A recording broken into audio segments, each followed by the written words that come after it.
Good afternoon, Island Council members and members of the Central Committee, Vito Charles, Saskia Matthew, Julio Every, Island Registrar, Ms. Akila Levinstone, Island Governor and Chairman of the Island Council, Jonathan Johnson, members of the Executive Council, Commissioner Everton Heidegger and Commissioner Bruce Zegers, Island Secretary, Deputy Island Secretary, civil servants, to the general public, whether present here today or viewing via live stream. Welcome to the Central Committee meeting of Tuesday, August 27, 2024.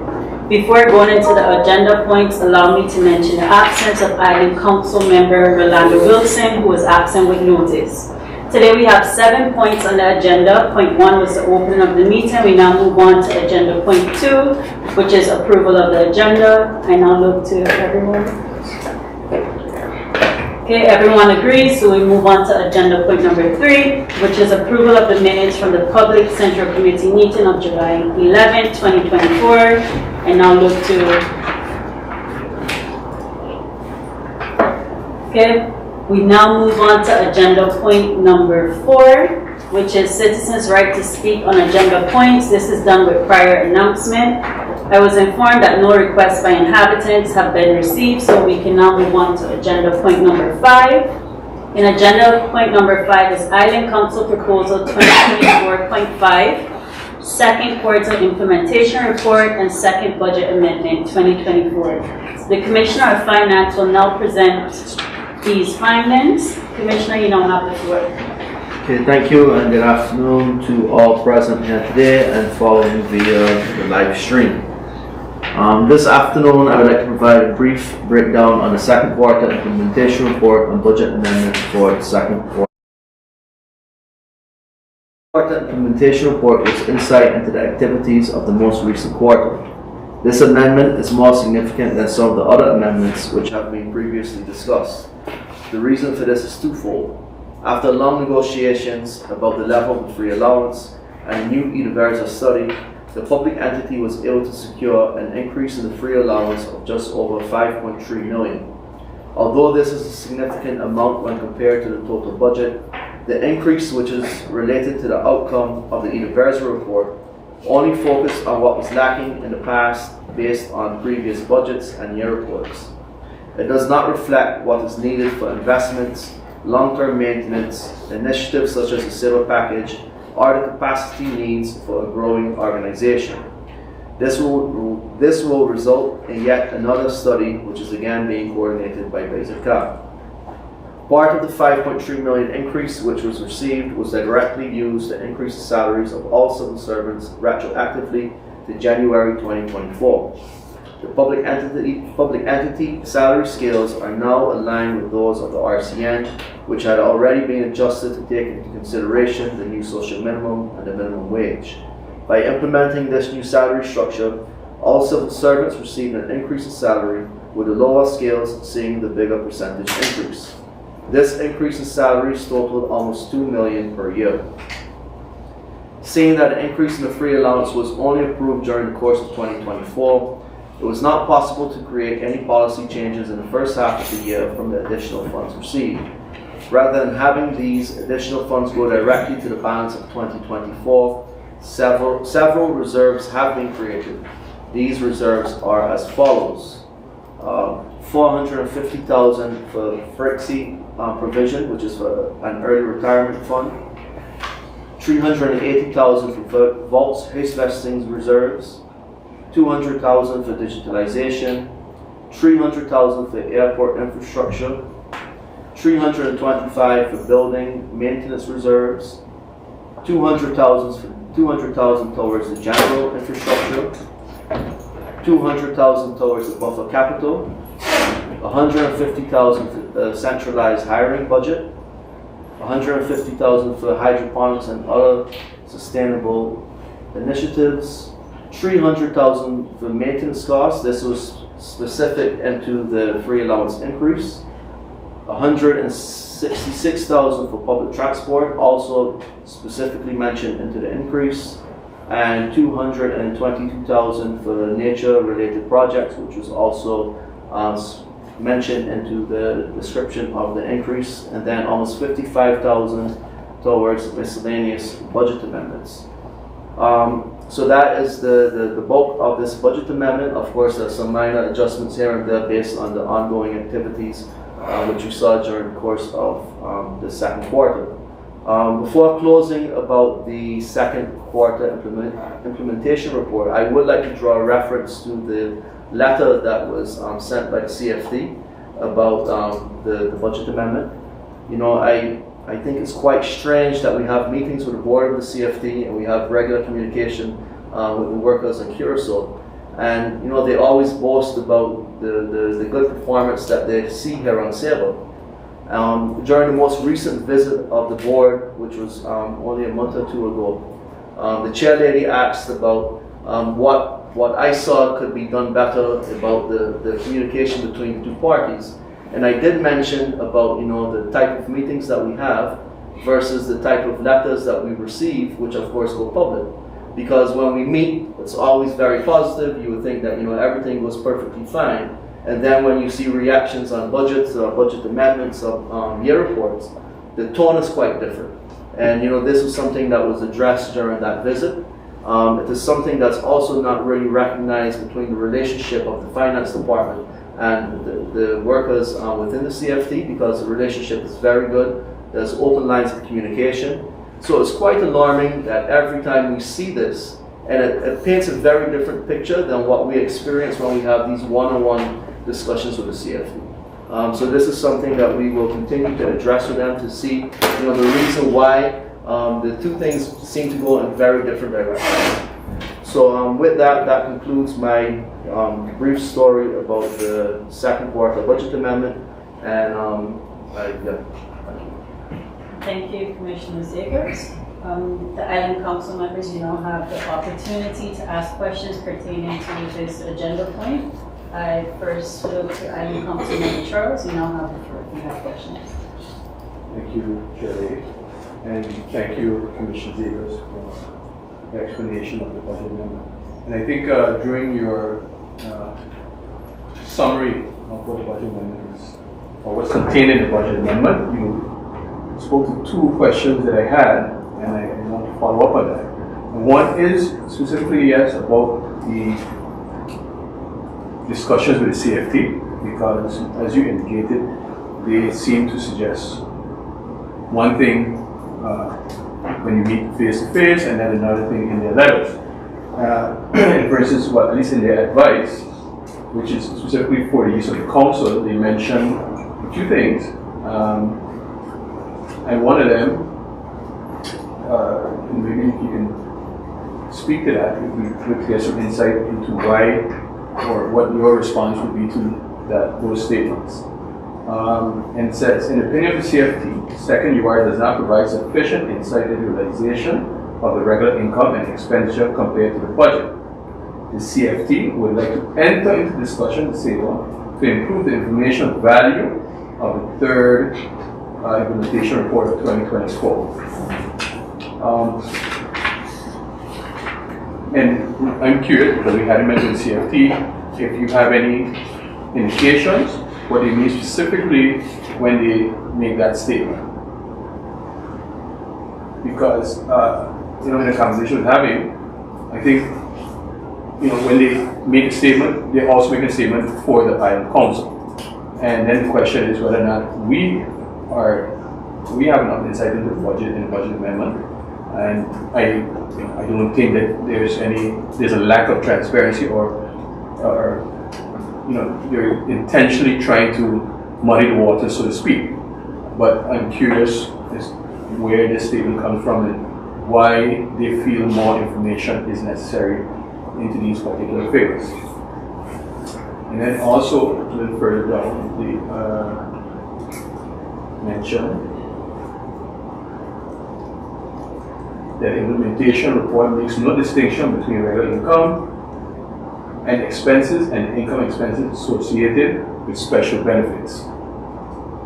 If you could also maybe clarify whether that is indeed the case, and if it is the case, how is that distinction made in your opinion, and if it's not the case, are there any plans to change that or to respond to what the CFD said? Also, you mentioned about the reserves, and then that also was something that came to my attention reading the second the amendment, or rather the report. And my question is, the reserve they specifically mentioned, how are they sort of allocated, and where are they allocated, and where are they part of the budget? And if they are part of the budget, when were they presented for approval? And if they're not part of the budget, how is approval, how do you intend to make sure that it is approved? Because it's not clear right now to me how those reserves were made.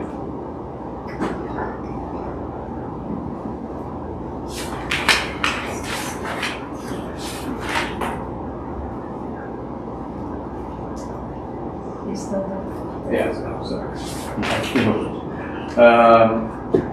And then also in the implementation report, there's a discussion about the tourism tax, which we've all agreed needs to be addressed.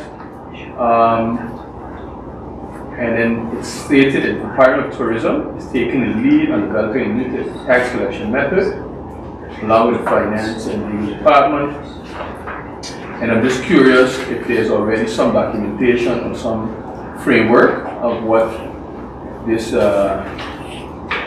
new method would look like, or is it just sort of a fact-finding position right now there?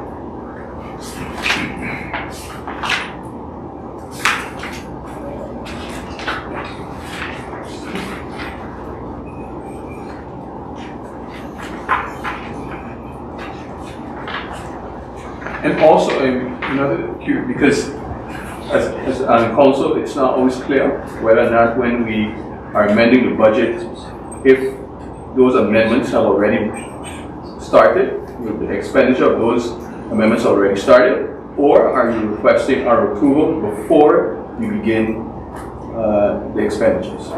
Because it's always been, or what I've learned more recently is that the budget is essentially legislation, and that an amendment is the request to change that law. And if you spend ahead of the approval, then essentially you're breaking the law. So I'm just curious, what is the interpretation of these budget amendments in the eyes of the executive branch? Those are my questions. Thank you, Island Councilmember Charles. Island Councilmember Everett, do you have any questions on this? Yeah, I just have a few questions. Vito pretty much, I think he was looking at my notes. Good afternoon, everyone. No, my first, first is, I like how it's drafted into two parts. That's the first thing I would like to mention. And my question is, my first question is, of course, we did discuss simplifying this a little bit because you receive a lot of information, a lot of figures. I'm not really a financial guy, but I did read through it a good bit. What is the possibility of actually doing this into the form of a presentation beforehand, before we actually have the Central Committee meeting, and then eventually the Island Council meeting for approval, to simplify exactly what it is that we're amending concrete. The second question I have is also ties into what Vito was mentioning about the tourism tax. Vito had similar questions. My question is, when can we expect when this will be done?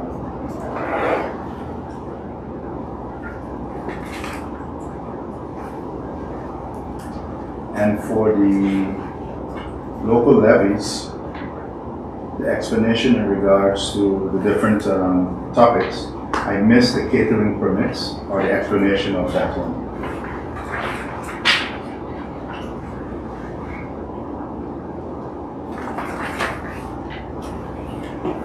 And as I mentioned earlier about the whole presentation beforehand, I read the income received is in line with the budget expectation. It's mentioned a few times Yeah, what does that mean exactly for the reader then? I do understand what it means, but I think for the general public who actually should also have insight into what's taking place, we should make it legible for them to understand what exactly does this mean. And yeah, so those are my couple of questions. Thank you, and Councilmember Every, and Councilmember Matthew, do you have any questions at this time? Yeah, that's Good afternoon, everyone. I think we probably are on the same page, but just to go in a little bit more on what Councilman Every said, when we get the proposal, and I've said this before in public meetings and also in closed door meetings, the proposal doesn't actually say what we are amending. It literally gives an explanation of what a budget amendment is. So I think we need to be a little bit clear with those proposals. That's it for me. Right, thank you, and Councilmember Matthew. I just have two things. One is a clarification question, and maybe Commissioner, you could explain it a bit, but what does the CFT mean by virtually zero results until the second quarter of 2024? I didn't quite understand that, so maybe you could explain that a bit. And thank you for your explanation, because indeed the tone in the findings of the report from the CFT is a bit different from what you explained, because when I read the report, you know, I saw things as special benefits overview was different. The liquidity position was concerning. The insufficient insight into income and expenditure was concerning. So my question surrounding that is just, based on the CFT's observation about the lack of clarity and insufficient insight into both the regular and special income, I just want to know what's the Executive Council's plan to address these gaps. And that would be it for me.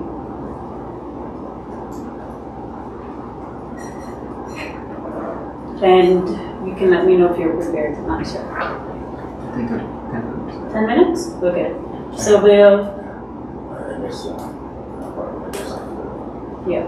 So just to clarify, do you want a break now and then answer? Or do you want to do just a second round just in case anybody else has questions, and then you could address all of those one time? Well, if there's a second round, then we can try to compile everything. Okay. Island Councilmember Charles, do you have anything else to add? No? Do you? Okay. Yeah, I just had, I missed this point. When you mentioned about the allocation of additional free allowance, the unforeseen budget, you went through the different points except for that one. Oh, What exactly does that cover? Island Councilman Martinez? Okay, so with this, we're going to adjourn the meeting for 10 minutes, and then we'll come back.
Good afternoon again, everyone.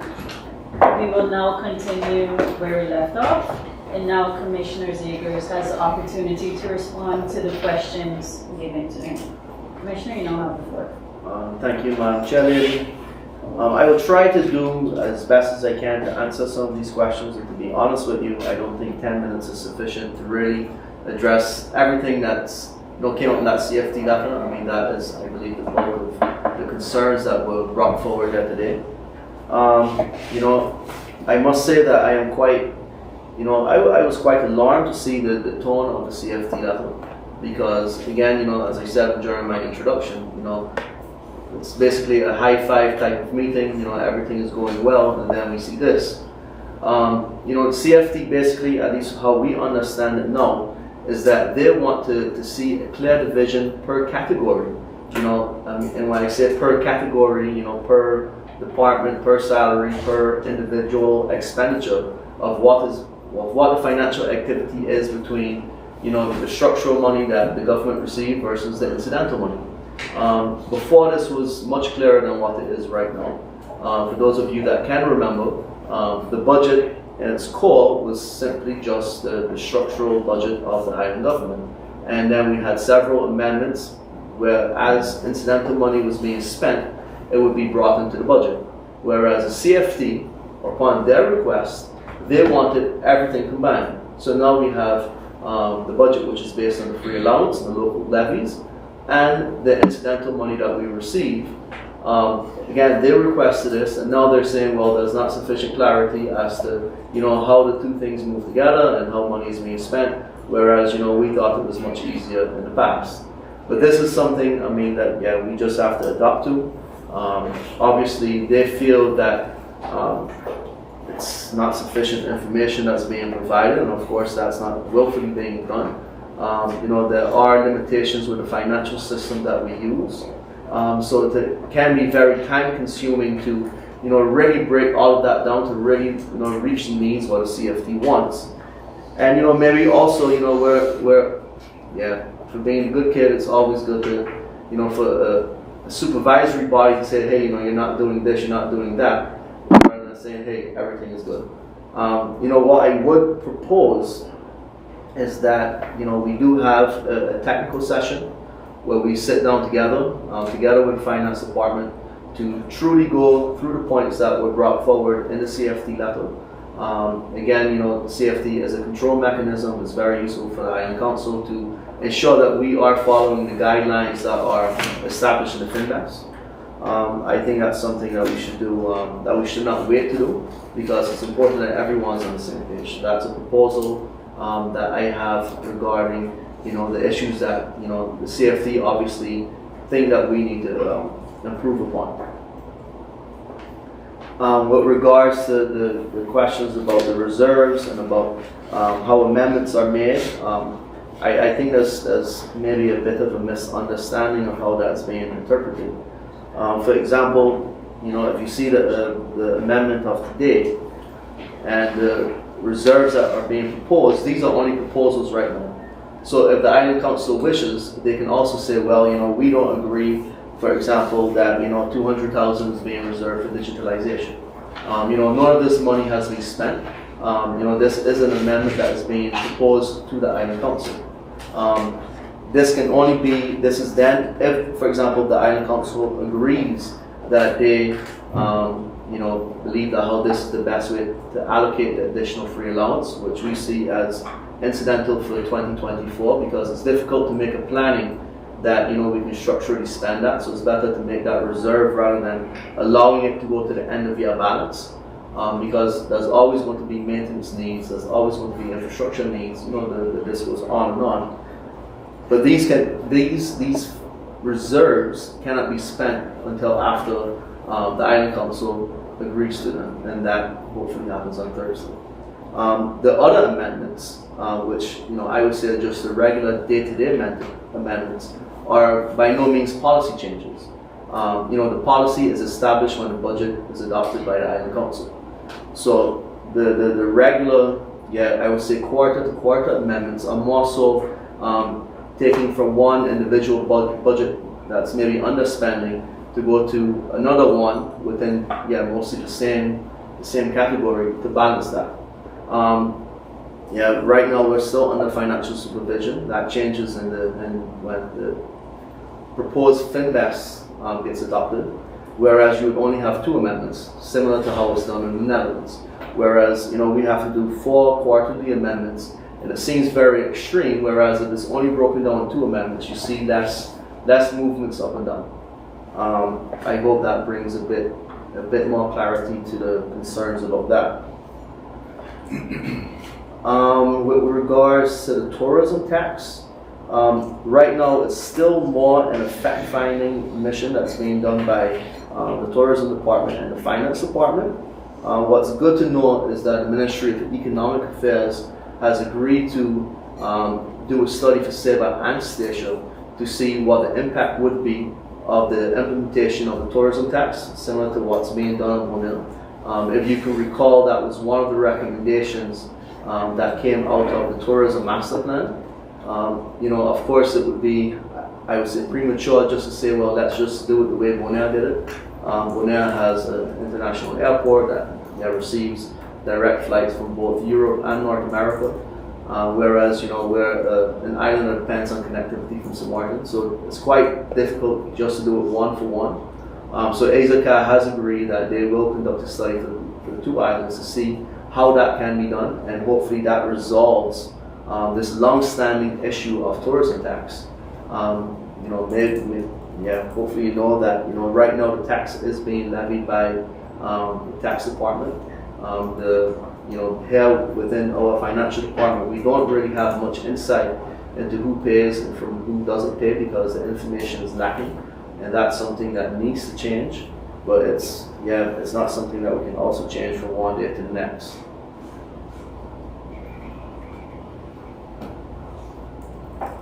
With regards to the question about the unforeseen budget, that was into the part about the reserves, the proposed reserves. In every budget in Chapter 9, there is an unforeseen budget. And this is used to also make the small amendments based on the yearly quarterly spending. And that is just an added buffer to that general unforeseen budget, which is in every budget. And also the idea of having a presentation before these types of amendments or documents are being presented. I think how we can simply organize a technical meeting beforehand, that we can have a deeper discussion into the points and give a better explanation of what really the amendments are. And I believe that goes into a bit of the question from Island Council Member Matthew. We agree that we need to work towards making these documents clearer, not only for the Island Council members but also for the general public. And I think during these technical meetings, once we have them structured in such a way that every quarter we can work towards making improvements, I believe how that becomes clearer each and every time. So I hope I've been able to address all those. One also from Councilmember Peterson about the virtually zero result. What we conclude from that statement from the CFT is that based on the forecast that they see from the budget amendment, that they neither expect a surplus nor a deficit, that they believe that we will pretty much break even at the end of the year. I hope I've been able to address most of the concerns. Thank you, Commissioner Zegers. Island Councilman, do you have any follow-up questions based on what Commissioner Zegers would have responded? Sure. I do have one or two follow-up points. And one is in regards to the budget the budget amendment, because you remarked that the CFT, there seems to be a difference. So they've asked you to move in one direction. Now you move in that direction, and then they're saying this has caused an issue. And I think something that we've had a discussion about over time is that rather than have these ambiguous or vague ideas about what should be or what it shouldn't be, maybe as we move towards being more like municipalities in the Netherlands, the idea should be that our budget looks like a municipality in the Netherlands. You know, the average municipality or similarly sized municipality, what their budget would look like. And maybe that's a question, because then you're not relying on interpretation, because maybe the CFT has this, you know, grand idea, this grandiose idea of what the reporting should look like. And in the Netherlands, it may never be the case that you have to report so extensively, so excessively, and then we're doing all this work for nothing. So maybe it would be a discussion that we have with the CFT, and also the finance department about if we're falling in line with how a municipality of a similar size would report if they were in the Netherlands.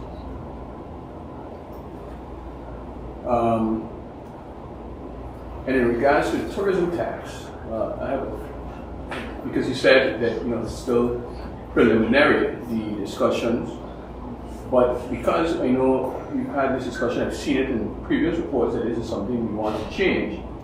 Maybe the idea is that we're asking for more information about why this change is necessary, and if we could document it so that it's clear, you know, that it's not only an idea, but it clearly outlines what the problems are with the current system, what we intend to change with the new tax, and how it will be spent.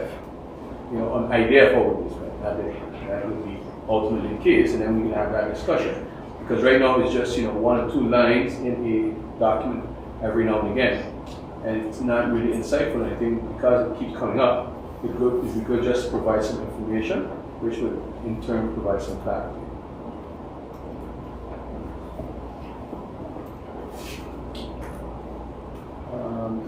Yeah, those are all my remarks. Thank you. And Councilmember Charles. Yeah, for me, it's well, thanks for the explanation. It's clear. It was clear for me about especially with the allocation of the additional free allowance and our role in that. For me, the question is about, again, with the tourism tax. Is it legally? Is there a legal basis why we're not collecting it ourselves to eliminate the whole discussion with ASICA? Maybe I'm in the water a little bit with that part. Is this something that the island itself can, you know, make those collections ourselves? You can explain that. That why do we have to wait for the tax department, basically? Yeah. Thank you, and Councilmember Henry, and Councilmember Matthew. Do you have any remarks? Okay, I don't have. Just one more, you know, and that's in regards to how we publicize it. Because just giving, Councilmember Matthew mentioned that, you know, still the purview down at the security office, where there's no, you know, it's very modern to have it online. So I'm just curious if with the new website, if we're going to move to publication of the budgets and financial reports online, so that they're more accessible to the public as well. All right, thank you. And council members. Commissioner Zegas, are you prepared to respond now? Yeah, I can. Councilmember Charles didn't really have much of questions, more remarks. But I do see where the council member is coming from, and I do believe that is also part of the problem. Whereas, you know, the type of financial supervision that we have is, you know, basically for bankrupt municipality, plus. I mean, it's, you know, it was something that was created. It's not even supervision that's, you know, in the European part of the Netherlands. This was created special for the Caribbean Netherlands. So it is extreme, and, you know, the CFD ultimately, they have a checklist that they have to, you know, check out all the boxes. And, you know, that's not just the case for Station and Monet, that's also the case for us. And, you know, I'm sure it's quite differently when, you know, you compare that to, for example, how a municipality has to do their financial report. So it does come with extremities. It does come with a tremendous amount of workload, especially for the finance department, having to, you know, very much detailed with almost, you know, every item that is spent. And, you know, it is extreme, but we have to find a way that we can make it work with what's required versus not having to overdo it. And finding that right balance is something that we still have to work on. As for the tourism tax again, Councilmember Every asked why the tax department is collecting it. I don't know if you remember, but right after the transition, they were also collecting the road tax. Correct. And we were able to pull that back because it wasn't very efficient. And time was given that they could continue doing it for all three items, the tourism tax. And we see that it's not working, just like we saw that the road tax wasn't working.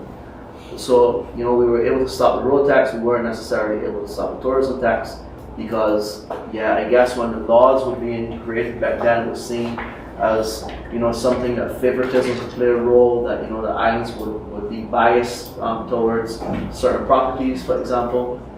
So that was one of the things that came with part of the transition, that the tax department would take on the collection of some of those levies.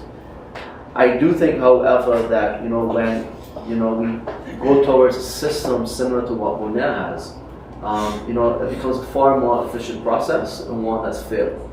Because right now you have, for example, properties that aren't necessarily registered as rental properties for the short term, but they're catering towards tourists, but also not contributing towards the tax revenue.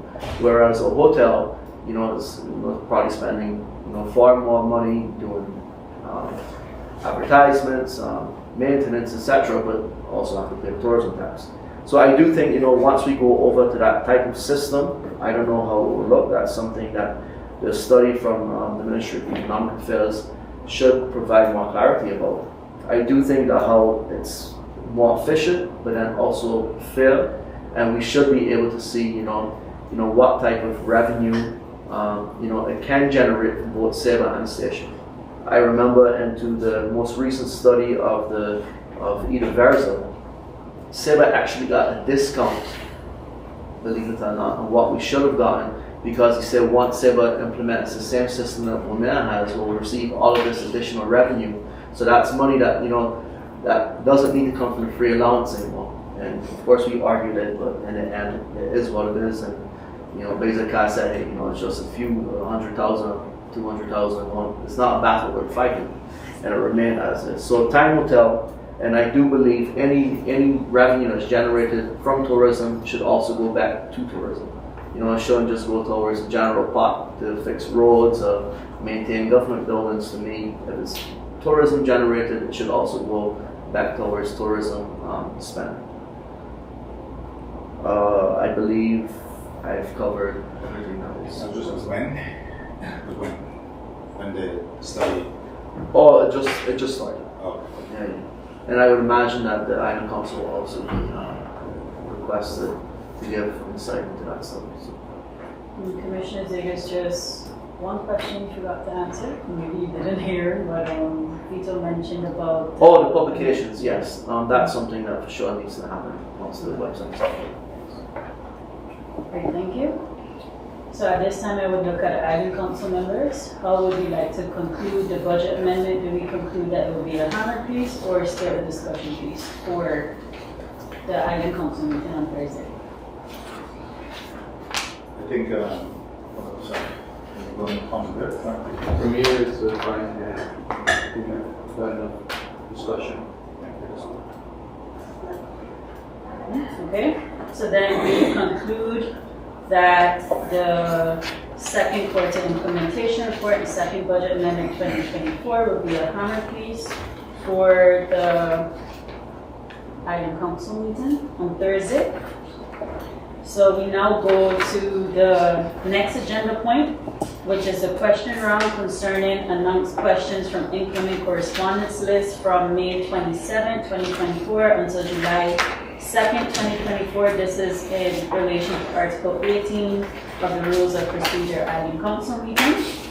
Island Council member Charles flagged 3 different pieces in the previous Island Council meeting of July 11th. Those pieces were June 11, 2024, Executive Council decision list, participation in EU meeting. The second one was June 11, 2024, decision list, work trip to Bonaire for NMNM. And the final one was June 11th, 2024, Executive Decision List, DEI Scope of Activities 2024. Island Council Member Charles, you now have the opportunity to state your questions pertaining to the points you had. And just for clarification, Madam Chair, the last point was on the decisions of July 5th, 2024. And it was in regards to new rates for drinking water and auto water. But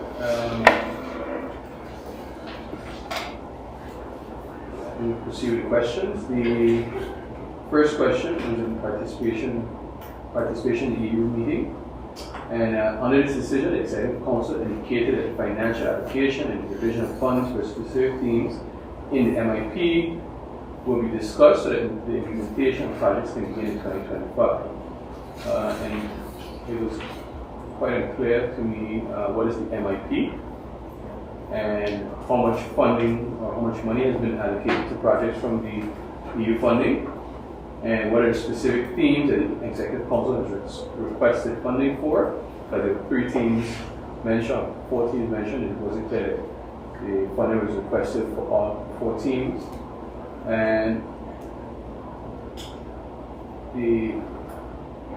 my final question in regards to that is, can the Council receive a breakdown of the projects that have been allocated for funding in this funding scheme? So the particular projects that have been allocated.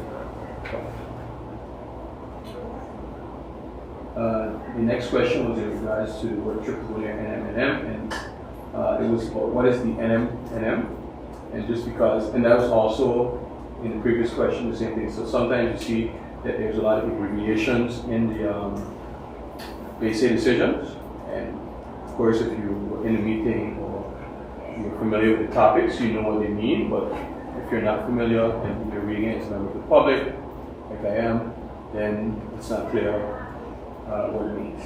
So I think it's just about providing more clarity and not getting caught up in jargon and abbreviations.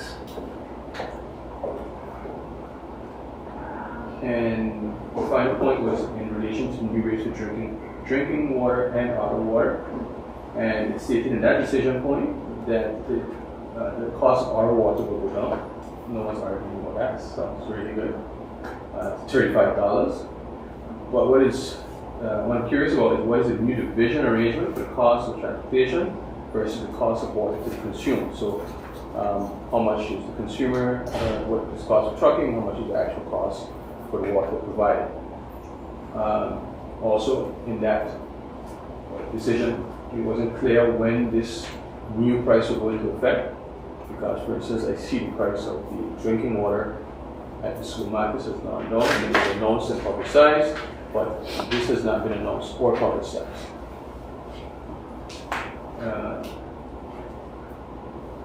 With the lower cost, has the consideration for increased demand during times of drought been taken into consideration?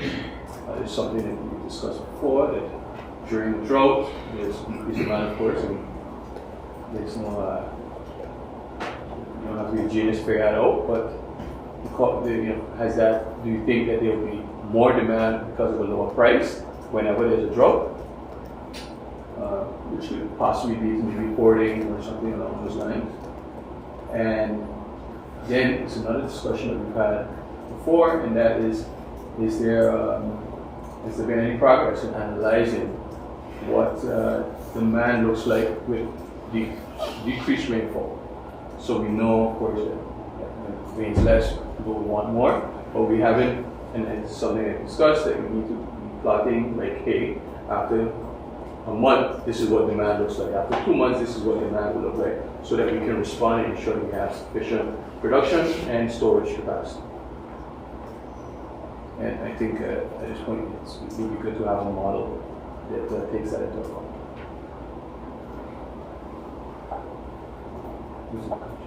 Okay, thank you, Island Councilmember Charles.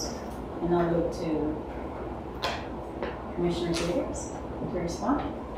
All right, thank you, Madam Chair. Also, thank you for questions.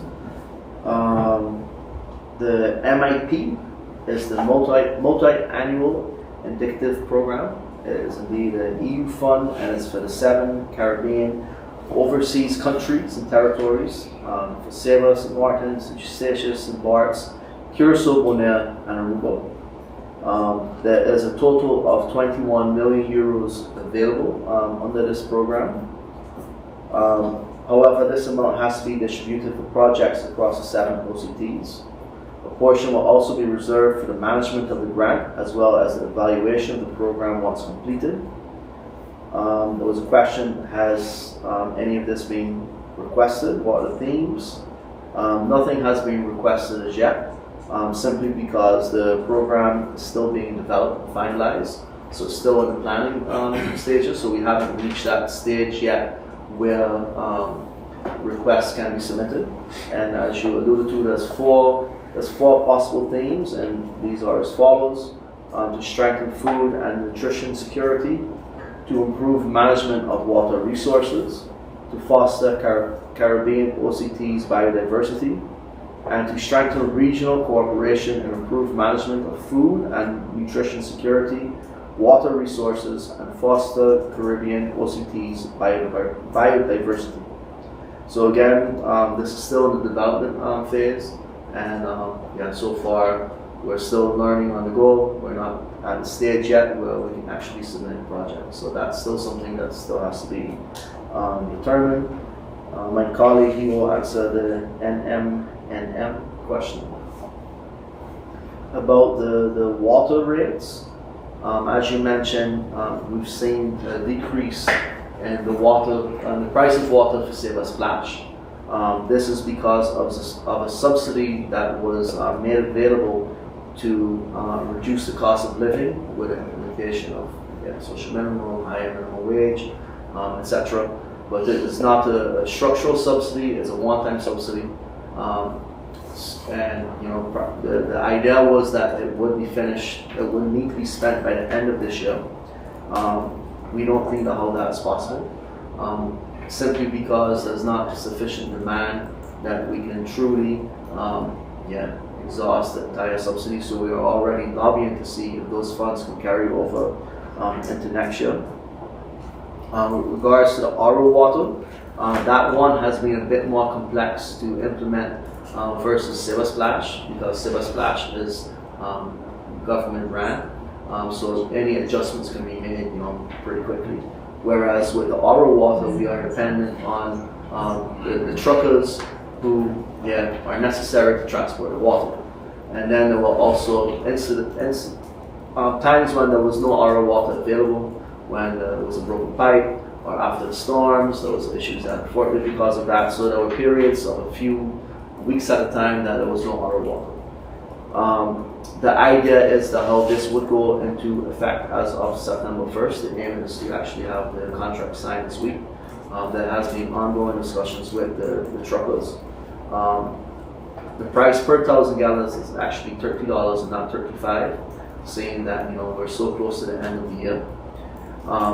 Based on structure and what's into the draft contracts with the truckers, is that they will get 4 cents per gallon, assuming all the filling stations are working. So they will get $40 per truckload, which means that the public entity would have to pay them an additional $10 per truckload of water that they transport. So they would collect 30 from whoever's purchasing the water, and then get an additional 10 from the public entity, directly from the subsidy. In the event that one of the filling areas is not functional within 7 days, they get a surcharge of an additional 2 cents per gallon, so $20 will be added on top of that. So we've been able to make a mechanism that allows that it's easier when all the filling stations are working. Whereas we understand that if one is down, trucking prices obviously go up, and that needs to be taken into consideration with regards to trucking rates, and that's something that wasn't possible in the previous structure. As I mentioned, the goal is that this goes into effect on September 1st. I can provide an update via email as soon as we know more. I realize September 1st is this weekend. Then there's a question about the lower costs and the increased demand. For sure, that's indeed a risk. And there's also the risk of water hoarding, as you mentioned. I know of people that when they've seen the cistern just drop a bit with a cheaper price, they just want to fill it back up because of the chance that maybe something isn't working when they need water. I also know that this happens on Statia. When it's dry, everybody just turns on the faucet and fills the cisterns from Stuco, and then there's always a problem though. So this is not something that would be surprising if we saw it happen here. One thing though that we have been working on is increasing the capacity. We've done so by doubling the capacity into the cisterns in the range, whereas half of the cisterns were being used for RO and the other half for rainwater catchment. The same can be said for the lower side. There were 3 compartments. Only one was used for RO, whereas all 3 are going to be used for RO now. And we've also doubled capacity onto the Fort Bay because we took over the cisterns that were being used by Hess. So we doubled capacity down there. And the infrastructure is already in place that we can double the pumping capacity between the bottom and between the Fort Bay and the bottom. So we would be able to right now basically double the amount of water that's being pumped from the harbor to the cisterns on the island, up in the hills. That's not the case right now. During dry periods, the water that's being pumped goes slower than what the truckers are actually taking it.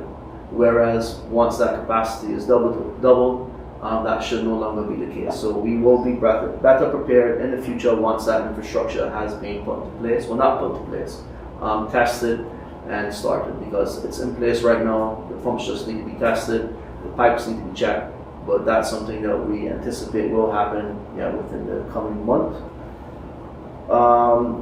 With regards to the progress in analyzing what demand looks like with decreased rainfall, this continues to be a discussion with FAE. It is a complex framework to put together simply because of people having cisterns. Not everybody, consuming the same amount of water equally. Some consume more than others. So for them, it's also complex to really put together a framework that shows what's needed just because of cisterns. If everyone was just hooked up to a pipeline, it makes it far easier to compute those numbers. But that's still something that we have on the agenda that's being worked on.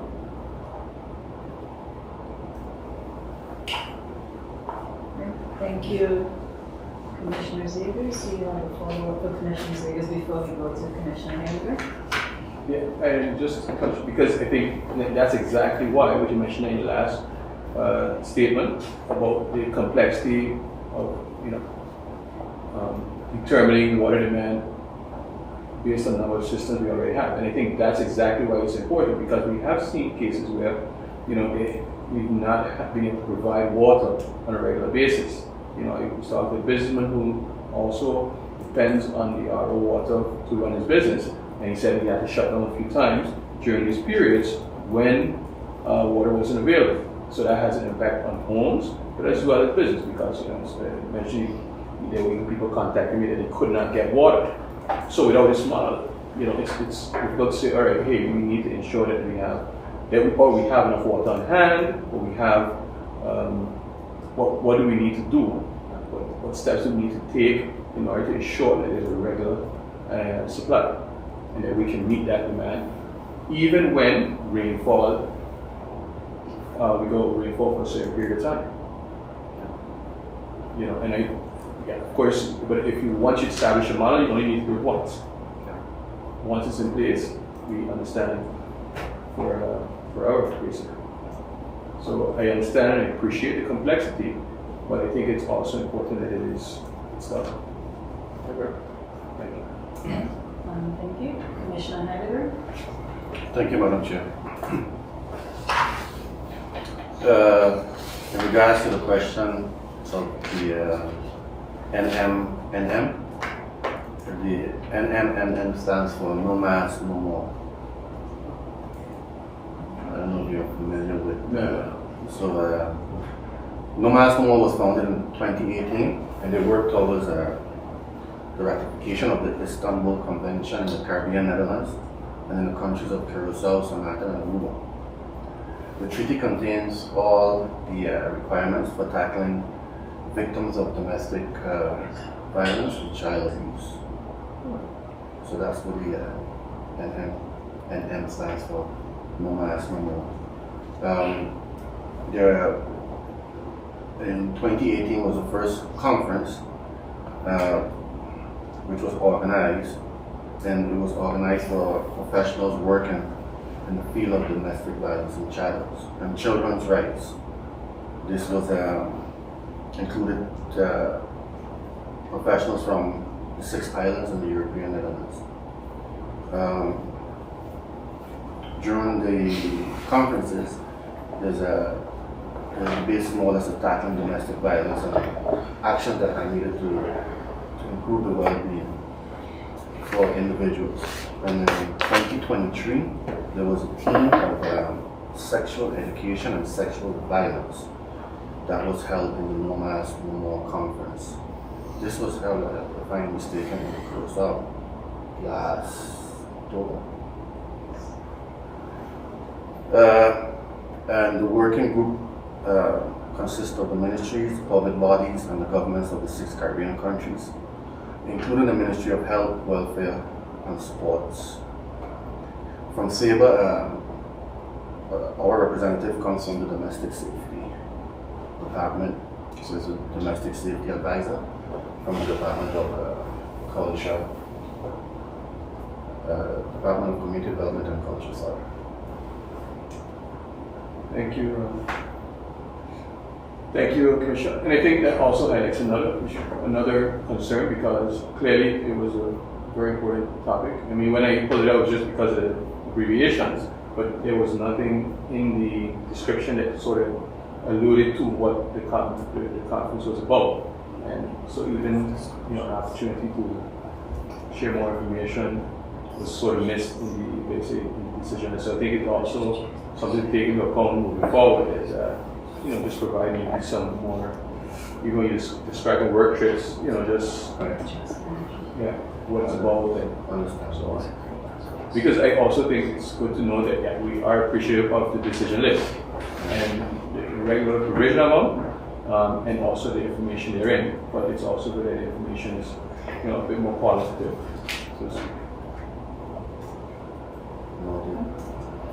All right. Thank you. So this brings us to our final agenda point, which is the closing. So I would first like to conclude before we close our meeting. So we discussed numerous technical questions pertaining to the budget amendment, which we agreed to more technical meetings in the future. So we look forward to this happening. And as a final conclusion, we agreed that the second quarter implementation report and second budget amendment 2024 will be a hammer piece for the Island Council meeting on this Thursday. So at this time, I would like to thank you for joining the Central Committee meeting of today, August 27, 2024. And please join us on our next meeting on Thursday, which will be the Island Council meeting of Thursday, August 29, 2024, starting at 2 p.m.